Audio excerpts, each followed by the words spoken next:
पीके मसीह ministry में आपका स्वागत है। हम वचन और प्रार्थना के द्वारा लोगों को आत्मिक जीवन में आगे बढ़ने के लिए उत्साहित करते हैं। हमारे साथ शामिल होने के लिए इस चैनल को सब्सक्राइब करें। धन्यवाद। Praise the Lord. दोस्तों, हम आपका स्वागत करते हैं आज रात की प्रार्थना में। और आज मैं आपसे बात करना चाहता हूं कि आपको हर एक भटकाव से दूर रहना है और परमेश्वर के पीछे लगातार बने रहना है, परमेश्वर में बने रहना है। और जब आप इस प्रकार से अपने जीवन को व्यतीत करते हैं तो आत्मिक रूप से आपकी उन्नति होती है। और जब आप आत्मिक रूप से बढ़ते हैं तो इस संसार में भी आप जीवन के हर एक क्षेत्र में बढ़ते चले जाते हैं। परमेश्वर का वचन है, पहला यूहन्ना की किताब उसका 15, 16 और 17 पद यदि आप पढ़ेंगे तो यहां पर कुछ इस प्रकार से लिखा है, तुम न तो संसार से और न संसार की वस्तुओं से प्रेम रखो। यदि कोई संसार से प्रेम रखता तो उसमें परमेश्वर का प्रेम नहीं है। संसार संसार की जो गलत बातें हैं उनसे प्रेम न रखो। एक जगह परमेश्वर का वचन कहता है, आंखों की अभिलाषा, जीविका का घमंड और शरीर की अभिलाषा से दूर रहें। यह शरीर जो इच्छा करता है उससे अपने आप को बचाएं। जीविका का जो घमंड आदमी के अंदर आता है उससे बचें। आंखों की अभिलाषा से बचें। अपने आप को इन 3 बातों से सुरक्षित रखें, क्योंकि ये बहुत बड़े डिस्ट्रैक्शन है आपकी लाइफ में परमेश्वर के साथ में जुड़ने के। ये आपको परमेश्वर से अलग करते हैं। जब भी आप परमेश्वर में आत्मिक उन्नति करना चाहते हैं और आप करते भी हैं, लेकिन ये चीजें आपको रोकती हैं, आपका ध्यान भटकाती हैं परमेश्वर से। और कई बार ऐसा होता है जब लोग आगे बढ़ना छोड़ देते हैं और उनका जीवन भटक जाता है, वो रास्ते में भटक जाते हैं। उनका ध्यान फिर परमेश्वर में केंद्रित नहीं रहता, वे परमेश्वर की ओर नहीं बढ़ते, बल्कि उनका ध्यान भटक जाता है। कई बार उनके अंदर घमंड पैदा हो जाता है, कई बार पैसों को कमाने की लालसा उनके अंदर हो जाती है, कई बार वो बुरी संगति में चले जाते हैं, कई बार वो अपने शरीर से गलत कामों को करने लगते हैं। शरीर की अभिलाषा में, आंखों की अभिलाषा में और जीविका के घमंड में वो लोग फंस जाते हैं, जिसके कारण उनकी आत्मिक उन्नति नहीं हो पाती है। लेकिन यदि आप चाहते हैं कि आपकी आत्मिक उन्नति हो तो आपको इस वचन पर ध्यान देना है। लिखा है, क्योंकि जो कुछ संसार में है अर्थात शरीर की अभिलाषा और आंखों की अभिलाषा और जीविका का घमंड, वह पिता की ओर से नहीं परंतु संसार की ओर से है। इन चीजों से आपको बचना है। जीविका का घमंड, कई बार जिसके पास थोड़ा सा पैसे आते हैं, धन संपत्ति आती है, तो वो बहुत घमंडी हो जाता है। इससे बचना है। शरीर की अभिलाषा, ये शरीर जो मांग रहा है गलत काम, उससे अपने आप को बचाना है। ये आंखें जो देखती हैं और फिर उनका लालच करती हैं, उससे अपने आप को बचाना है, क्योंकि ये बहुत बड़ा डिस्ट्रैक्शन है, बहुत बड़ा भटकाव है, जिसमें मैक्सिमम लोग फंस जाते हैं और वो परमेश्वर के प्रति अपने ध्यान को केंद्रित नहीं रख पाते हैं।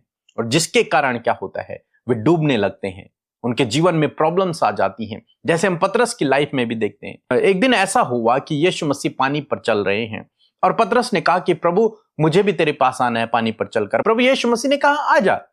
और जैसे ही पतरस ने नाव से अपने पैरों को पानी में रखा तो वो चलने लगा। यहां पर एक बात ध्यान देने योग्य है कि उसका ध्यान उस समय प्रभु यीशु मसीह की ओर था। वो प्रभु यीशु मसीह की ओर देख रहा था और तब वो पानी पर चलने लगा। लेकिन बाइबल कहती है कि जैसे उसका ध्यान भटका, जैसे उसने अपने ध्यान को नीचे की तरफ पानी की ओर लगाया, वैसे ही वो डूबने लगा। तो यहां पर क्या हुआ, यहां पर भटकाव, डिस्ट्रैक्शन आया उसके रास्ते में। वो परमेश्वर की ओर बढ़ रहा था, लेकिन यहां पर क्या हुआ, उसकी नजरें कहां गई, पानी की ओर गई। और जब पानी की ओर उसकी नजरें गई तो वो डूबने लगा। कई भाई बहन जब प्रभु के पीछे चलते हैं और उनकी आत्मिक उन्नति होती है, यहां बीच में उनके रास्ते में कुछ डिस्ट्रैक्शन आ जाते हैं, कुछ भटकावपन आ जाता है उनके जीवन में। कई बार वो किसी दोस्त के द्वारा उनके जीवन में आता है, कई बार परिवार वालों के ही द्वारा उनके जीवन में आता है, कई बार अनेक प्रकार से गलत संगतियों के द्वारा उनके जीवन में आता है, कई बार दुष्ट उस भटकाव को उनके जीवन में लेकर के आता है। मैं जानता हूं एक भाई को जो मसीह में बहुत अच्छा बढ़ रहा था, परमेश्वर उसे इस्तेमाल कर रहा था, परमेश्वर ने उसे दान वरदानों से भरा हुआ था, और वो आत्मिक रूप से बढ़ रहा था, लेकिन अचानक से उसके जीवन में ऐसा एक भटकाव आया। एक लड़की उसके लाइफ में आई और जिसका विश्वास से इतना अधिक नहीं था, और उन दोनों की जब मुलाकात हुई तो वो भाई जो विश्वास में बहुत अधिक बढ़ रहा था, आत्मिक उन्नति कर रहा था, वो भटक गया अपने रास्ते से और उसके रास्ते चेंज हो गए और आज वो भाई विश्वास में भी नहीं है, पीछे मुड़ गया। कारण क्या हुआ? भटकाव। जब आप आत्मिक उन्नति करते हैं, बीच में कई बार आपके दोस्त, आपके परिजन, आपके रिश्तेदार ये भटकाव को लेकर के आते हैं, जो आपको मसीह लाइफ में बढ़ने से रोकते हैं। मैं उनकी बात कर रहा हूं, मैं सबकी बात नहीं कर रहा हूं। और कई बार लोग इसमें फंस जाते हैं और भटक जाते हैं और वे फिर अपनी आत्मिक उन्नति नहीं कर पाते, वहीं ठहर जाते हैं।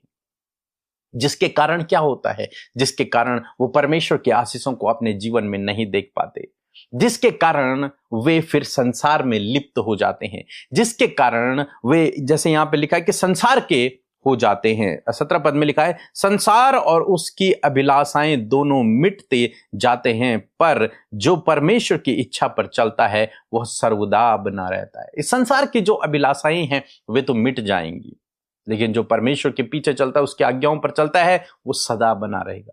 बाइबल में लिखा है कि परमेश्वर आपको हर प्रकार की आशीष देगा, सब कुछ परमेश्वर आपको देगा। ऐसा नहीं कि आप इन संसार की जो जीवन जीने के लिए जो आवश्यक चीजें उनसे वंचित रह जाओगे, नहीं, वो सब भी प्रभु आपको देगा, बशर्ते आपको अपने ध्यान को प्रभु की ओर लगा के रखना है। इस भटकाव से आपको अपने आप को बचाना है। जैसे हम भजन संहिता की किताब उसका पहला अध्याय में देखते हैं, 1 पद पढ़ेंगे तो लिखा है, क्या ही धन्य है वह पुरुष जो दुष्टों की युक्ति पर नहीं चलता और न पापियों के मार्ग पर खड़ा होता और न ठट्ठा करने वालों की मंडली में बैठता है, परंतु वह तो यहोवा की व्यवस्था से प्रसन्न रहता है और उसकी व्यवस्था पर दिन रात ध्यान करता रहता है। धन्य वो पुरुष, बाइबल कहती है, जो दुष्टों की युक्ति पर नहीं चलता, जो ठट्ठा करने वालों की मंडली में नहीं बैठता है। क्यों? क्योंकि ये सब कौन है? ये सब आपको भटकाने वाले हैं। ये सब आपकी लाइफ में डिस्ट्रैक्शन को लेकर आते हैं, भटकाव को लेकर के आते हैं, जो आपको आपके रास्ते से भटका देते हैं। इसलिए आपका काम क्या है? आपका काम है, 2 पद में लिखा है कि वह यहोवा की व्यवस्था से प्रसन्न रहता है और उस पर ध्यान दिए रहता है। उसका ध्यान केवल परमेश्वर की ओर केंद्रित है, बस। बाकी उसे किसी से कोई लेना देना नहीं है। हम उड़ाव पुत्र के जीवन में भी देखते हैं, बाइबल में एक व्यक्ति के विषय में लिखा है जिसने अपने पिता की संपत्ति मांग ली थी। जब तक वो अपने पिता के साथ में था तब तक ठीक था, लेकिन जब उसके जीवन में भटकाव आया, उसके दोस्तों ने उसे बहलाया फुसलाया कि तो अपनी संपत्ति को मांग, हम दूर देश जाएंगे, वहां अपने बिजनेस को सेटअप करेंगे, वहां हम बड़े आदमी हो जाएंगे, क्या क्या सपने उन्होंने देखे होंगे। लेकिन जैसे उसके जीवन में भटकाव आया, आप जानते हैं सब कुछ बर्बाद हो गया उसका। तो भटकाव आपको आत्मिक रूप से कमजोर करता है। तो इसलिए अपने आप को परमेश्वर पर केंद्रित रखें, परमेश्वर के पीछे चलते रहें, भटकने न दें अपने आप को। जैसे आप भटकेंगे तो आप प्रॉब्लम्स में पड़ जाएंगे, लेकिन यदि आपका ध्यान प्रभु की ओर रहेगा तो आप निश्चय आत्मिक रूप से बलवंत होंगे, आगे बढ़ेंगे और इस संसार में भी जीवन के हर एक क्षेत्र में आप उन्नति को पाएंगे। सो दोस्तों, मैं आशा करता हूं आप समझ गए होंगे कि इन सब भटकाने वाली चीजों से अपने आप को बचाना है। आपने बुरी संगति से बचाना है, धन के लोभ से बचाना है, इन आंखों की अभिलाषाओं से, जो लालच ये आंखें देती हैं, उससे अपने आप को बचाना है, शरीर की अभिलाषा से अपने आप को बचाना है, हर एक गलत काम से अपने आप को बचाना है। बस उस बात पर ध्यान रखना है जो आपको प्रभु की ओर ले जाती है, प्रभु में बढ़ाती है। जब आप इस प्रकार करेंगे आपकी उन्नति अवश्य होगी। सो प्रभु आपको इस वचन के द्वारा बहुतायत से आशीष दे। आमीन। सभी को जय मसीह की। अमृता सिस्टर और पीके ब्रदर को भी जय मसीह की। मेरा नाम सविता है और मैं हरियाणा से हूँ। मेरी 2 गवाहियाँ हैं। पहली गवाही है, मेरे भाई का 9 साल से कोर्ट केस चल रहा था दिल्ली में। तो मैंने कई दफ़ा प्रेयर सेंटर में कॉल करवा कर प्रेयर कराई और आज मेरे भाई का कोर्ट केस सफल हो चुका है, मतलब हम बहाल हो चुके हैं। और मेरी दूसरी गवाही मेरी माँ के और मेरे पापा के कागज गुम हो गए थे, तो हमने कई बार ढूंढा, वो मिल नहीं रहे थे। फिर मैंने उसी सेंटर में कॉल किया और प्रार्थना करवाई। 1 घंटे के बाद ही वे कागज मिल गए और मैं कोटि कोटि धन्यवाद करती हूँ प्रभु का, और मैं लाखों करोड़ों बार धन्यवाद देती हूँ उनकी पूरी टीम का और अमृता सिस्टर पीके ब्रदर का। सबको जय मसीह की। Praise the Lord. आप सबको जय मसीह की सुंदर सी शाम में आप सबका हम स्वागत करते हैं और परमेश्वर का धन्यवाद करते हैं कि परमेश्वर ने हमें ये मौका दिया कि हम उससे प्रार्थना कर सकें। सो आइए मिलकर हम प्रार्थना करें। धन्यवाद धन्यवाद धन्यवाद करते हैं जीवित अनुग्रहकारी दयालु पिता, हम आपका धन्यवाद करते हैं, आदर सम्मान और तारीफ करते हैं। धन्यवाद करते प्रभु आज की शाम में प्रभु तूने हम सबको तैयार किया, हमारे हृदयों को तैयार किया प्रभु जी, फेलोशिप का हिस्सा बनने में सहायता किया। इस बात के लिए धन्यवाद प्रभु, तेरी उपस्थिति के लिए धन्यवाद, तेरा पवित्र आत्मा के लिए धन्यवाद परमेश्वर जो तूने हमें सहायक के रूप में दिया है। धन्यवाद आज की शाम में प्रभु हम सब भले चंगे और स्वस्थ हैं और तेरे सम्मुख है मेरे खुदावन। मैं तेरा धन्यवाद करती हूँ पिता, मैं धन्यवाद करती हूँ कि सच में मेरे प्रभु तू दयालु है प्रभु, तू प्रार्थनाओं को सुनने वाला, अनुग्रह करने वाला और अपने लोगों को बढ़ाने वाला परमेश्वर है। मैं धन्यवाद करती हूँ प्रभु कि तू हम में से प्रत्येक जन को हर दिन परमेश्वर बढ़ा रहा है प्रभु जी। धन्यवाद करते तेरे आनंद, तेरी शांति के लिए, तेरे प्रेम के लिए परमेश्वर प्रभु जी जो आप हमसे करते हैं प्रभु। जितने भी लोग परमेश्वर इस प्रार्थना को सुन रहे हैं प्रभु, उन सब के जीवनों में परमेश्वर पिता प्रभु आपकी दया, आपका अनुग्रह सदा के लिए बना रहे प्रभु। मैं आपका धन्यवाद करती हूँ प्रभु। यदि कोई भी गुनाह, गलती, अपराध प्रभु आपके लोगों से आज के दिन में हुए हैं पिता, उन बातों के लिए प्रभु जी हर एक जन प्रभु क्षमा मांग रहा है पिता। आप क्षमा करें प्रभु और इन्हें मौका दे परमेश्वर प्रभु, ये अपनी गलतियों से फिर कर प्रभु तेरे मार्ग में चल सके। धन्यवाद प्रभु जब ये अपनी गलतियों के लिए पछता रहे प्रभु जी, आप दया करें परमेश्वर। मैं प्रार्थना करती हूँ प्रभु जितने भी लोग प्रभु इस प्रार्थना को सुन रहे हैं प्रभु, उनके ऊपर प्रभु तेरा अनुग्रह ठहरे प्रभु, और आज प्रभु तो उनके प्रार्थनाओं का उत्तर दे प्रभु। यीशु मसीह में विनती निवेदन करती हूँ प्रभु, मैं प्रार्थना करती हूँ हर एक भाई बहन के लिए जो आज हमारे साथ इस प्रार्थना में शामिल हैं प्रभु, उनके जीवन में प्रभु तेरे कार्य हो, तेरा अद्भुत आश्चर्य कर्म उनके जीवन में हो। और मैं धन्यवाद करती हूँ पिता कि जब हम सीख रहे प्रभु जी पिता स्पिरिचुअल ग्रोथ के विषय में प्रभु, मैं प्रार्थना करती हूँ प्रभु कि आज हमने इस बात को सीखा प्रभु जी कि बहुत सारे भटकाव परमेश्वर आपके लोगों के जीवन में आते हैं प्रभु। मैं प्रार्थना करती हूँ प्रभु यदि आज कोई भी ऐसा भटकाव है, कोई भी ऐसे भटकाने वाली बातें हैं, कोई भी प्रभु डिस्ट्रैक्ट करने वाले लोग प्रभु आपके लोगों के जीवन में है, आपसे प्रार्थना करते कि आप अपने बेटे बेटियों को, उनकी फैमिली को, उनके बच्चों को परमेश्वर पिता उस डिस्ट्रैक्शन से, उस भटकाव से परमेश्वर पिता बचाए मेरे खुदावन। सच में मेरे पिता आपने कहा है कि तुम संसार के नहीं तुम मेरे हो। हाँ मेरे खुदावन, आज संसार में प्रभु जीविका का घमंड, आंखों की अभिलाषा और भी बहुत सी बातों को लेकर परमेश्वर प्रभु तेरे लोगों के जीवन में भटकाव आ रहा है पिता। मैं यीशु के नाम से प्रार्थना करती हूँ हर एक आंखों की अभिलाषा, हर एक जीविका का घमंड यीशु नासरी के नाम से इनके जीवनों से चला जाए। आप इन्हें लीड करें और गाइड करें प्रभु जी, ताकि पिता इन सारी बुरी भटकाव में, इन बुरी बातों में प्रभु तेरे लोग ना पाए जाएं, वरन तेरा वचन जो कहता है प्रभु, तेरे वचन के अकॉर्डिंग प्रभु ये चल सके, या अपने आप को इन भटकाव वाली बातों से या फिर भ्रमित करने वाली बातों से प्रभु ये प्रोटेक्ट कर सके। यदि पिता ये आज तुझ में बढ़ रहे हैं प्रभु, यदि कोई भी डिस्ट्रैक्शन प्रभु इन्हें आगे बढ़ने से रोक रहा है पिता, उस डिस्ट्रैक्शन को यीशु के नाम से मैं दूर करती हूँ पिता।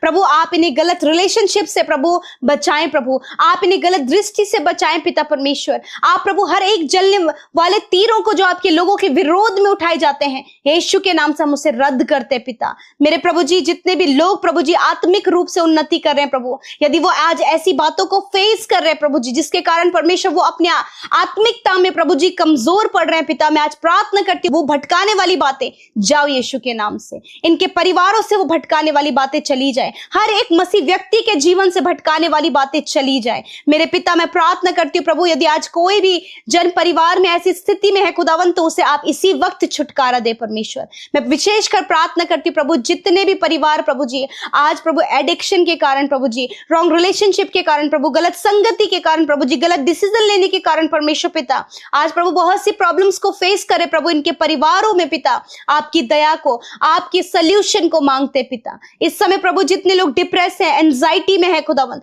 यीशु के नाम से वो डिप्रेशन, वो एंजाइटी इनके जीवन से चली जाए, वो नकारात्मक बातें चली जाए, वो किसी प्रकार का डर जो इनके मन में प्रभु वो यीशु के नाम से निकल कर चला जाए। क्योंकि परमेश्वर पिता तेरे जहां प्रेम है खुदावंद वहां डर नहीं है मेरे खुदा। तेरा वचन इस बात को कहता है मेरे प्रभु, यदि या किसी दुष्ट को देखकर डर रहे हैं प्रभु, यदि दुष्ट आत्माएं इनके जीवनों में है प्रभु, यीशु के नाम से उन दुष्ट आत्माओं को मैं जाने की आज्ञा देती हूँ। धन्यवाद करते कि आपने छुटकारा दिया। इस समय जितने लोग बीमार हैं, दर्द में है, तकलीफ में है, घाव में है, चोट में है खुदा, उनके शरीर को, उनकी हड्डियों को, मांसपेशियों को, नसों को यीशु के नाम से चंगा होने की आज्ञा देते। हर प्रकार के रोग को मैं रिब्यूक करती हूँ, मैं डांटती हूँ। हर एक बीमारी निकल जाओ इन छोटे बच्चों के, नौजवानों के, बुजुर्गों के शरीर को छोड़कर।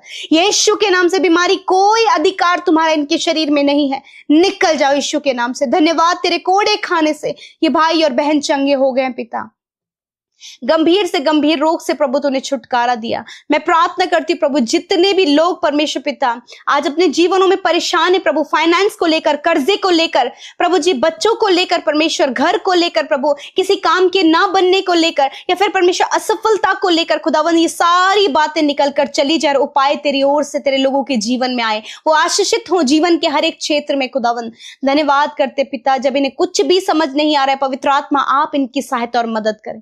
थैंक यू जीसस, मैं सब कुछ तेरे हाथों में सौंपती हूं पिता। आज की रात में अच्छी नींद से सुलाएं प्रभु, हर एक बुरा सपना, नेगेटिविटी, मृत्यु के ख्याल यीशु के नाम से चले जाएं। आप प्रभु इनसे बातचीत करें। धन्यवाद करते हर एक प्रार्थना विनती जो यूट्यूब कमेंट्स में भेजी गई हैं, उन सब की विनतियों को तूने सुना, उनके जीवन में तूने कार्य किया। धन्यवाद करते हैं, यीशु के नाम से प्रार्थना को मांगते हैं। आमीन, आमीन और आमीन। मैं आप सब भाई बहनों का धन्यवाद करती हूँ कि आप हमारे साथ शुरू से लेकर अंत तक इस प्रार्थना में बने रहें, और सच में परमेश्वर अद्भुत कार्य आपके जीवनों में करेगा। अपने प्रार्थना के विषयों को आप हमें दीजिए, हम और हमारी टीम मिलकर आपके लिए प्रार्थना करेगी। सो प्रभु आपको आशीष दे।